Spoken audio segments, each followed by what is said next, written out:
You were super impressed with him today, and when you consider 38 years of age, out for 6 months, to just seamlessly come back is very special. Yeah, it is special. And listen, that's one of the things that comes with experience. And he's always been very good at slotting back after injury and showcasing that he hasn't been out for that long.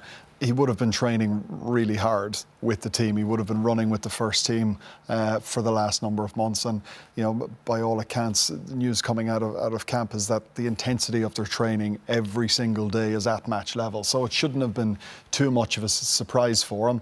It's just the little things like the build-up and the nerves and all those things that come with a test match game that he would have been most pleased about coming through. I mean, look, I'm not an S&C expert, clearly, Matt, but I mean, I just wasn't sure at 38 if there was almost a use it or lose it quality when you're out for that long at 38. But thankfully, I mean, that was one of the key question marks today. We can box that away. And amazingly, what makes Sexton really unique as an out half is he's done it before, as Robbie said, so he's come back often from injury and he's played really well.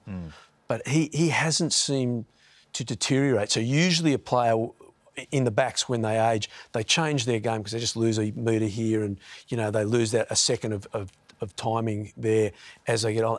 And he's 38 and he just hasn't done it. And he's come back there today. Now, it wasn't a top-line opposition, but nor did you want to put him straight back in against South Africa or New Zealand or France. You want him to build up. But that's what makes him great. You know, he just does those little things well. Hip, square, pass out. Like in the opening half, he was in everything. He was the man giving those little touches, giving the little calls, pulling them around the corner, being the general, and doing the job and attracting players. Like we think of that first try where he put Bundyaki through. He just comes around, it just straightens so he's running at an inside shoulder of a guy. So that guy's got to stop. Boom, pass the Bundyaki, Bundyaki goes through the hole.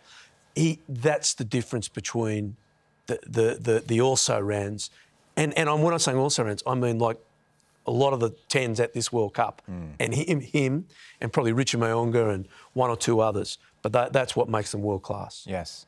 Alan, you had the experience of playing against him and then suddenly a teammate for the Lions. What struck you about him? It's funny being on the outside, as it were. Everybody's questioning age, you know, can his body do it and all this. But no one questions Johnny's mentality because everybody knows Johnny's mentality. You know, they were 50, 60 points up and you look at him, I think he was apologising to Bundy saying he should have taken another option. That's in the middle of the game, 55, 60 minutes in.